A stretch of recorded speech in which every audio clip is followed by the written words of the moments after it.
Namaskar. Welcome to another episode of Beyond Headlines with Akhilesh Bhargava and me, Sujit Nair.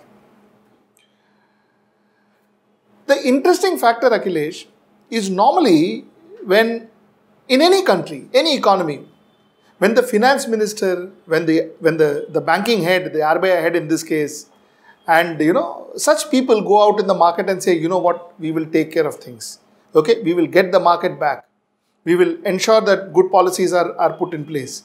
Immediately, the market reflects, the market reacts, and market reacts very positively.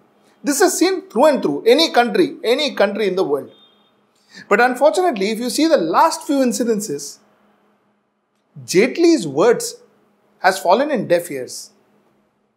The market doesn't take him seriously, nor does in fact, the market reacts adversely on his commitments. Has Jaitley and the BJP government lost its credibility, economically speaking?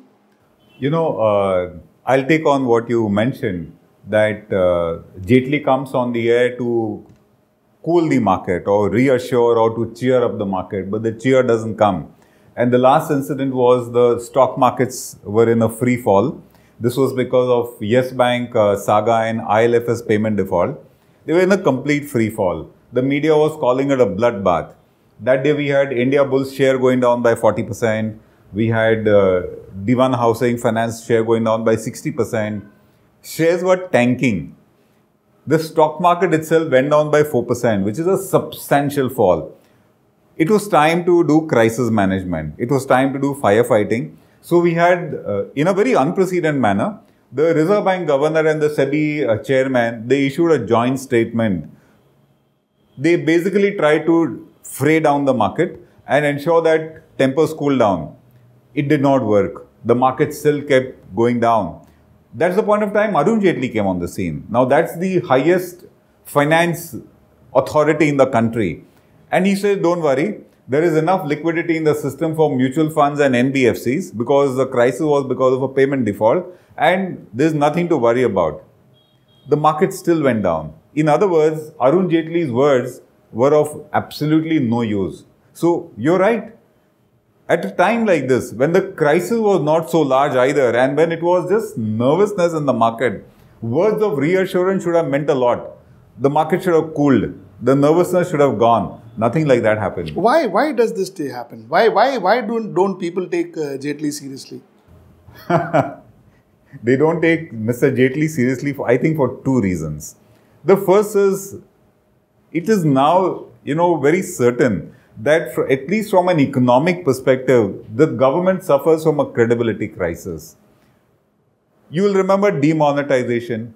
India was rocking at that point of time. Everybody was going gaga about India. And then came demonetization. It came with tall promises. Arun Jaitley himself was on record saying that about 5 lakh crores of cash will never come into the system. And that was called the demonetization dividend. Nothing like that happened. The recent figures of RBI were 99.3% of the cash came back in the system. So their contention of demonetization was a mega flop, Sujit. Their contentions on ease of doing business are again wrong. They are only chasing ratings by World Bank and IMF and other agencies.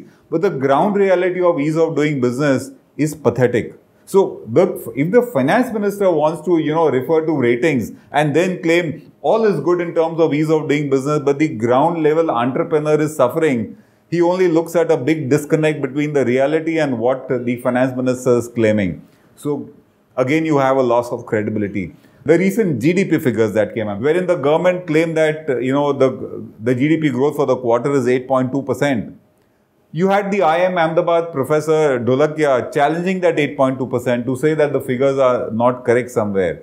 So you have another instance of the government's claims not hitting the ground reality correctly. You have the same situation with Make in India.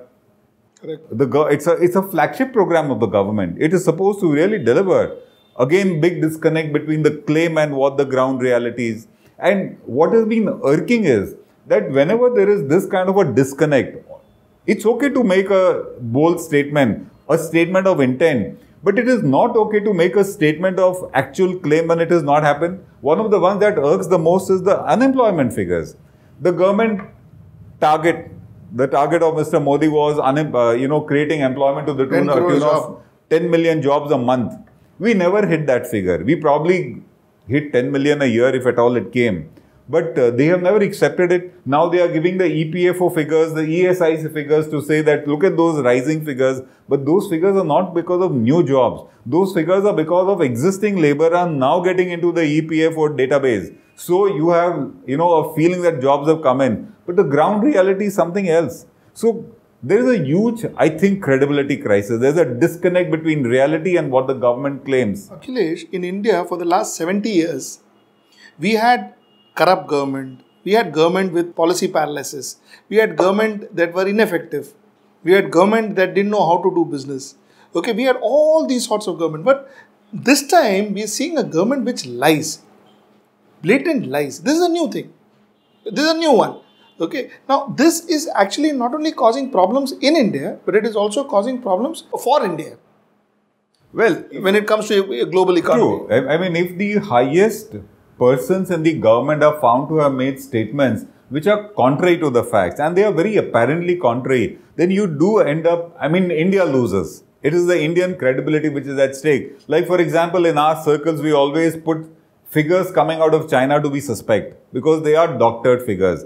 China is a communist country, it's an autocracy, they get away with it. But India is a democracy. We have every right, and people go and find out the fact and put it on record that, listen, you're saying X, but it is Y. It doesn't add to the credibility of the country when the highest people are putting these claims. I still remember when Bhushan Steel had not yet been settled. It was expected to be settled. Mr. Piyush Goyal went and, made a loud statement that the NPA resolution is now completely taking place and this is the beginning of it, and, tall claims. It never got resolved. The NPA resolution, we still are grappling with the crisis. The government doesn't know what to do with it. Every day. It is now wanting to, merge one bank with the other. But the crisis remains. But then you still had Mr. Piyush Goyal making this loud statement even before the first case was resolved. They end up losing credibility big time. This is brushing problems under the carpet. This is brushing problems under the carpet. This is trying to spin doctor. This is trying to give a wrong image. Now, the stock market is in a free fall. It is in a crisis. The investors are nervous. If there was credibility of the finance minister, then it would have been very reassuring. It just reflects that they don't believe in his words. So, Akhilesh, tell me, if this is the case, where is it going to land us? Because somewhere down the line, this seems to be increasing rather than decreasing. When they came into power, a lot of things that they said, their intentions were good, executions was bad, all of that we agree. We said, first GDP, when I remember we did a show together talking about their first declaration of the first quarter. And we said, okay, our intentions are good, at least they want to do something, but they are not able to execute. Now the thing is, Akhilesh, one doesn't even know what their intentions are, because normally the information that comes to us, that doctored information. And then with social media, they get multiple layered doctored. I guess social media has become their core focus. I think every statement, every policy, every the figure is made for the social media rather than for other bodies. Statistics for employment, statistics for inflation, statistics for GDP growth, statistics of resolution of the NPA crisis, statistics related to MSP, statistics related to industrial growth, they all get suspect. And they are not even there in the public forum. The head of statistics department, he has not been appointed. So your entire statistics, there are no official statistics. Every statistics that one talks about are the statistics that you get in social media. No, the government does issue statistics. That is a fact. But the real issue is the credibility of the statistics. No, the employment statistics have not come for the last... Well, yes. While the employment statistics have not come, the government is now alluding to the EPFO figures. But the EPFO database has got nothing to do with new jobs created. It has to do with enrollment of the existing employees in the database of the government of India. So it does not mean that new jobs got created. So you're right. The employment statistics authentically have never been released. But there is still a very fierce claim on it by the government. What about RBI, Akhilesh? Is RBI also following the suit, or RBI at least has still holds certain amount of credibility? My personal opinion has been that RBI has been towing the line of the government. And there have been numerous instances why we would want to say that. The last one which remains in memory still is when the government came up with that ordinance, putting the entire blame or responsibility on resolution of NPAs on the RBI itself and said, now you drag everybody to NCLT. I think RBI at that point of time should have put its foot down. But they very meekly keep taking the government's line all the time. So I don't really think that they have stood up. A small digression. What do you think is the core problem? Is it lack of experience or is it lack of intentions? What I mean by that is, are we getting into these things like misinterpretation, misrepresentation, because our ministers are not experienced enough? Jaitley didn't get enough experience in the handling ministry of such importance? Or is it because this has been the intention from the day one? This is the way out. I think, Sujit, it starts from tall claims at the inception. I think it starts from there. It's like, Mr. Modi guaranteeing that 15 lakhs per person is what would come into the bank account. So it's a tall claim without any connect with the ground reality. So I think it starts with a tall claim. And after that, there is no adequate study done on the ground reality. For example, at the moment, if you really ask me, there is very little that Mr. Jaitley can assure the economy or the money markets or the bond markets or the capital markets, because a lot that we are seeing today is beyond even India's control. What we are seeing is the impact of US-China war. We are seeing the impact of the oil price going up. We are seeing the impact of US-India tariff war. We are seeing the impact of a dollar being very strong. How can the government of India control it? I think at that point of time, if they are seized with the ground reality, they can make a very honest statement. And the market will accept it at that point of time. So even if that statement is one of helplessness, that, what can we really do if the oil price has gone up? The market will, accept it because it's an honest and credible statement. But not making those statements erodes credibility completely. Akhilesh, one very important question, and this is kind of very important question. Who exactly is the Finance Minister of India? One really gets... I would want that person to be called the Finance Minister whose one statement cools the market. Isn't that also a crisis? See, there was a lot of rumors that, demonetization was a unilateral decision that the Prime Minister took. Arun Jaitley didn't even know it. We came to know from a lot of quarters that Arun Jaitley was made to sit in a room and then, all that stories, whether there are stories, facts, one doesn't know, but a lot of rumors that Arun Jaitley had no idea about demonetization. Then there was a rumor that Arun Jaitley was kept away from decisions like Ms. Sushma Swaraj, who hardly knew what was happening in the external affairs. So likewise, Arun Jaitley was kept aside, so he was not involved. Then Arun Jaitley was out because of his health reason. Then Arun Jaitley tried to come back, but then Piyush Goyal was already there. So you had Piyush Goyal taking one press conference, Arun Jaitley taking the next press conference. Do you think these basic management errors has cost us more than what, I think, Sujit, when it comes to capital markets, money markets, bond markets, the economy, people are watching very sharply. They are watching very carefully. So all these apparent inconsistencies in behavior that you pointed out, they do send signals to the market that who's in charge. Because there is inconsistency in this. If the finance minister is the only man in charge, we get to feel and understand by the sheer way in which the government functions. But if there are very disparate and different statements coming, or if you have a finance ministry statement being, spoken by somebody else, which is what we are seeing in this government all the time, then it does raise question marks on who's the boss. And if the boss is not clear, the policy will not be clear. Absolutely. Akhilesh, I know we are running short of time, but I want to quickly ask this question because otherwise we cannot end this show. Akhilesh, has there been a strategic, well thought of, well planned, well scripted and well executed one single policy by this government since May 2014 when the government took oath? At least one can you name? I wouldn't be able to name it in these precise terms you're saying. And you probably could be right because somebody did the scripting, somebody else did the execution, somebody else then took the blame for failure, somebody else then did its revision. So I think it's been a hodgepodge situation. So I really can't pinpoint one policy directly where I would say, oh, throughout it has been executed beautifully. It doesn't really come to my mind. So really.